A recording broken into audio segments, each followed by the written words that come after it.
కప్పెట్టు.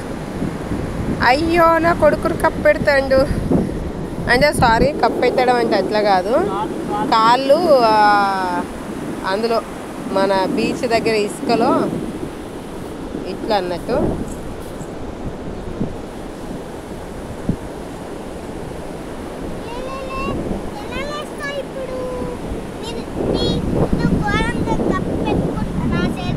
అట్లా అనకురా, కప్పెట్టుకోవడం అనకు,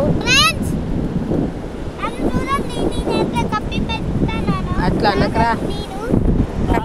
కాళ్ళని ఇసుకలో దాచేస్తాను. ఓకే.